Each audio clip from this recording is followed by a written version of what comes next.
How do you really get to know someone, and when does that all happen? How do you get to know each other when you have different communication styles? And where's the line between sharing and oversharing? And more importantly, where's the line between caring and controlling? And how to listen instead of preparing your response. In a relationship, hoping to be in one, or recovering from one? Well, listen in. This podcast is only 20 minutes or less, so you don't have to feel overwhelmed or overhaul everything in your life, but just make small, simple changes to create more calm and peace. To get to your better life, make small changes and begin to live it. Hello, friends, or welcome back. I'm glad that you're here. We've got an awful lot to talk about today, so let's get into it. So this podcast idea came from a listener, Marcy, who was asking me if we should share so much in the beginning of a relationship, or is it considered dishonest if we don't? And how do you really get to know someone without all of that sharing? And how long that takes? And the answer is, it depends. As the Stephen King book, Life of Chuck says, I contain multitudes, and we all do. We all have layers of ourselves that we only allow to be seen when we are safe, and we all have masks that we wear intentionally or not. There's so many levels to knowing someone. There's the surface level, which comes pretty quickly. You learn their job, their family situation, their general vibe, their taste in music, whether they're a morning person or someone you shouldn't speak to before coffee. Then there's the behavioral level, which takes longer. This is where you start to see how they handle stress, how they treat people who are not in a position to do anything for them, like how they treat waitstaff, which I think is a huge indicator of behavior. How they behave when things don't go their way, whether they apologize when they're wrong, or whether they're just kind of go quiet and hope you forget. And then there's one of the deepest levels, the values and wounds and patterns that shape everything, the stuff that took years to form and does not reveal itself easily. That one takes real time, and it takes a lot of trust. It takes vulnerability to reveal the deep, dark them. And we all have those deep, dark parts that we don't like about ourselves, that we even hide from ourselves sometimes. Psychologist Jeffrey Hall at the University of Kansas actually looked at this question of how long it takes to get to know someone. His research found it takes roughly 50 hours of time together to move from acquaintance to casual friend, around 90 hours to become a genuine friend, and upward of 200 hours to reach the level of close friend. Now that's just friendship, not romantic partnerships, but the principle still applies. Depth of knowing someone is not about calendar time. It's about accumulated, quality, present time spent together, which means you can date someone for a year and barely scratch the surface if most of your time together involves watching Netflix side by side without really talking. And on the flip side, you can feel like you genuinely know someone after 3 intense, real, open months together. Time is the container, but what you put in it is what actually matters. And this is where I think a lot of people go wrong, not because they're doing anything malicious, but because we're so excited in the beginning, and excitement is not always the most patient state of mind. We want to feel close quickly and skip to the good part. We rush intimacy, we overshare early, we start planning a future or thinking of love before we even really know this person under ordinary, stressful, boring, everyday circumstances. And ordinary, stressful, boring, everyday circumstances are actually where people reveal themselves most honestly. Anyone can be charming on a date. It takes a little longer to see how someone handles a delayed flight, a frustrating phone call, a disagreement about something that actually matters. Now, sharing is wonderful, but you don't need to dump your entire history on someone in the first month of dating. I think a lot of us feel you meet someone and it feels so good to be seen and heard that you open every drawer of trauma at once. And what usually happens is one of two things. Either they get overwhelmed and retreat, or you end up feeling weirdly exposed before the relationship has really earned that level of vulnerability. Sharing is important. Openness is important. But there's a difference between being authentic and being an open mic night of your past traumas. Past relationships are a perfect example of this. Yes, your new partner deserves to know things that are relevant, like if you have a tendency to shut down during conflict because of something that happened in a previous relationship. That helps them understand your behavior and gives them a chance to respond to you in a way that actually works. But the play-by-play of every relationship you've ever been in, with full character descriptions and updated grievances, that tends to do more harm than good. It can make your new partner feel like they're being compared, whether they're being compared to the good stuff or being held responsible for the prior bad stuff. So share what illuminates rather than what just unloads. If telling someone something about your past helps them understand who you are now and how to love you better, then share it. But if you're sharing it because it still has a grip on you and you've not fully processed it, that might be worth working through on your own first or with a therapist before you bring it into something new. You're not required to be an open book from page one. Instead, allow the story to unfold over time. Now, what about communication styles? We spend so much time talking about what people say and not enough about how they say it and how they prefer to receive it, and what happens when those two things don't match up. The reality is that every person comes into a relationship with a communication style that was essentially formed before they ever met you.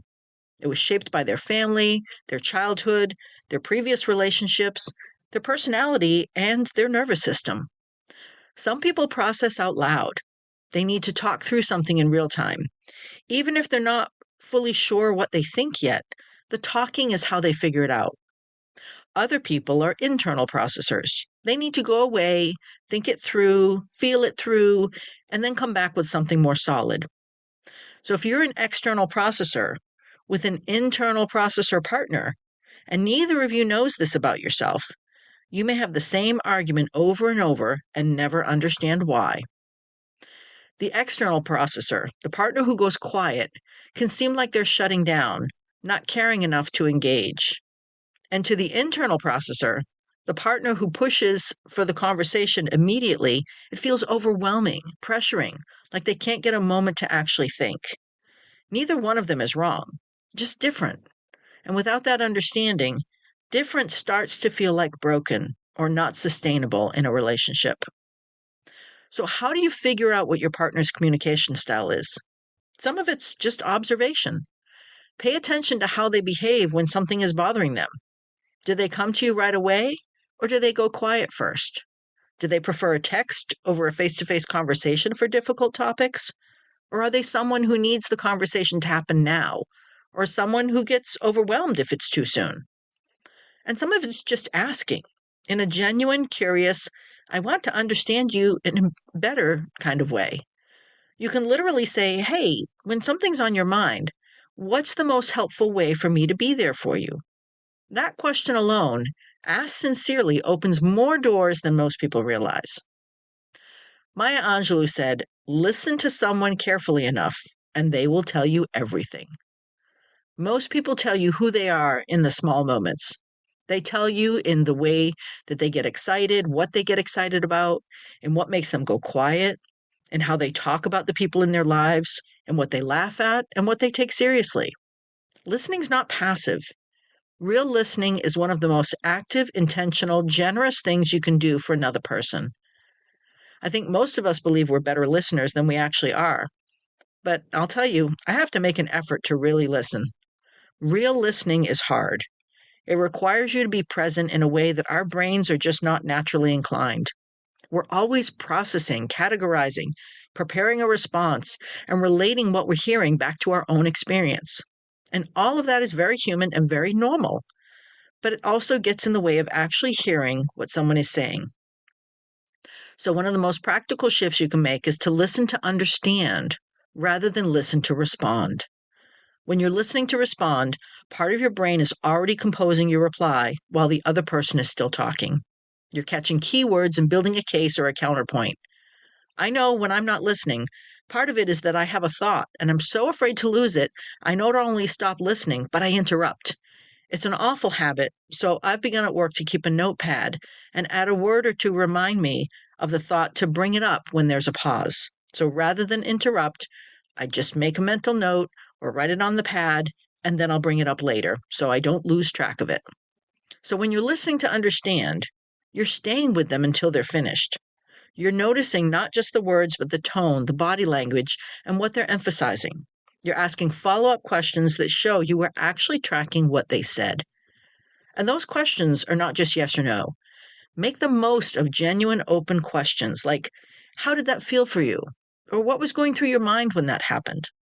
Open questions invite people into their own experience rather than steering them towards yours. And when people feel genuinely invited to share, they usually do. Now, with different styles, how do you tell the difference between a red flag and immaturity?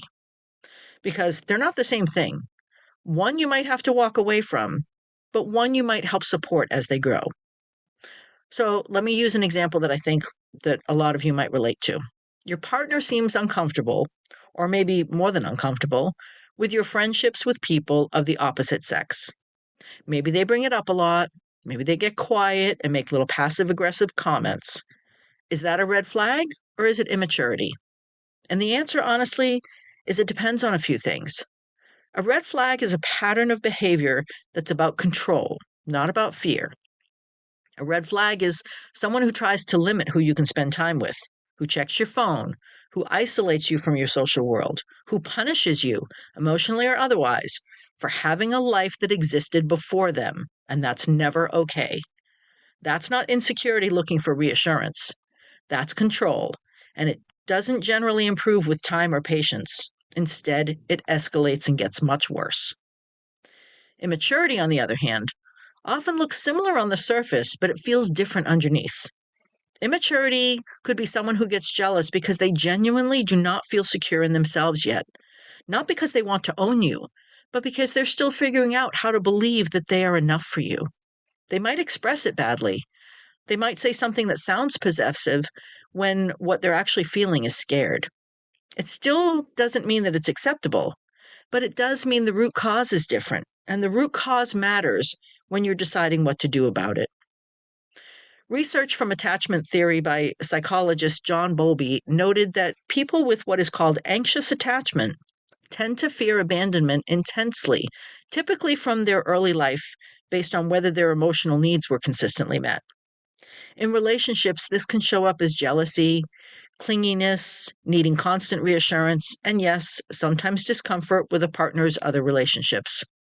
It's not a character flaw, but a wound that didn't fully heal. The question is whether this person is aware of it and willing to work on it, or whether they expected you to manage their anxiety indefinitely while they do nothing about it.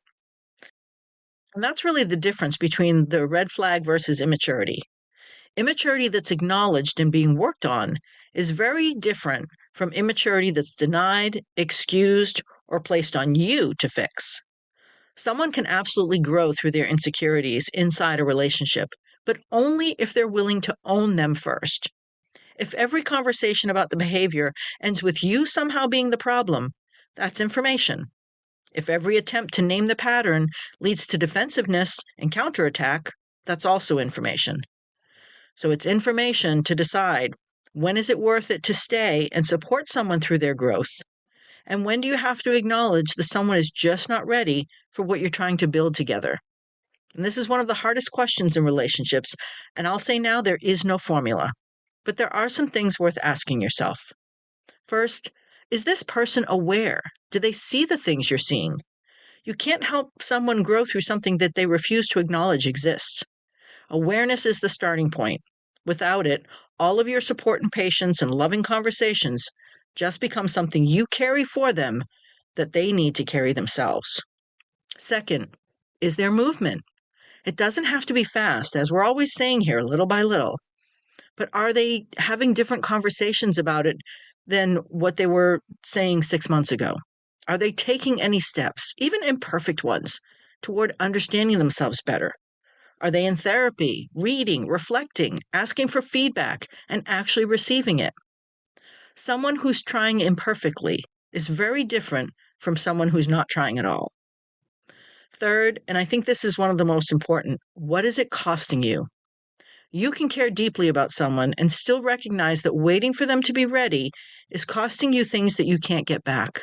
Your peace, your confidence, your sense of self, your time. That's not a selfish calculation, it's an honest one. Sometimes the most loving thing for both of you is to acknowledge that this person needs to do some work, and they need to do it on their own, without the complexity of a relationship layered on top of it. You're not giving up on each other, but giving loving space to heal and grow. And the truth is that some people are not ready for relationships right now, not because they're bad people, because they just haven't done enough of the internal work yet. And a relationship will not do that work for them. A relationship will actually reveal the work, which is useful, but it can't substitute for the actual doing of it by the one who owns it. And if you find yourself being someone's mirror, their therapist, their emotional manager, and their partner all at once, that's not a partnership. That's a project, and you deserve a partner. Getting to really know someone is one of the most rewarding things a human being can do. It takes time and it takes intention, and it takes the willingness to be known in return, which is the part most of us find a little scarier than we'd like to admit, but it's so worth it. The depth of connection that comes from truly knowing and being known by another person is something that no shortcut can manufacture and no algorithm can replicate. It starts with slowing down, paying attention, asking better questions, and being willing to sit in a beautiful, complicated, occasionally maddening process of figuring each other out. And you don't have to have it all figured out on day 30. You're allowed to not know yet. You're allowed to say, I'm still learning this person and I'm taking my time with it. That's not a lack of confidence, it's wisdom. And on the flip side, if you're the one with some work to do, with some patterns that keep showing up, some wounds that keep bleeding into your relationships, the best thing you can do for yourself and for the people you want to love is to take that seriously, not as evidence that you're unworthy or unlovable. You have always been worthy, but you might need to heal and learn to love yourself to become more ready for the relationship that you want. So as we close today, think about whatever relationship you're thinking about as you've been listening. What's the thing you wish you'd known earlier about understanding a partner's or a family member or friend's communication style? Did you confuse a red flag for immaturity or the other way around? What is something you've learned about listening that actually will change how you show up in your relationships? Tag someone who needs to hear this episode today. I'm sure we all have someone in our circle who's either in the thick of a new relationship trying to figure it out or recovering from one where they never quite cracked the code. And sometimes the best thing you can do for a friend is hand them something useful, like sharing this episode. So if this episode resonated, then share it, because this kind of conversation, the real kind, the one about how we actually connect with each other, is important. We talk a lot about finding love, and we all love a good love story, but we don't talk enough about building it, maintaining it, and knowing ourselves well enough to show up for it. So show up for yourselves, listen to understand, listen to others, listen to yourself, and learn to really get to know those you care about. Learn to get to know yourself better. With understanding and awareness comes love for you and all of those around you, little by little and piece by piece. This podcast is based on my own life experiences. I'm not a therapist, a psychologist, psychiatrist, or any other licensed medical professional. Please share this podcast with anyone you think needs to hear this so that we all move forward, little by little and piece by piece. And thank you, Purple Planet, for sharing your music. And please hit the follow or subscribe button. It really does help.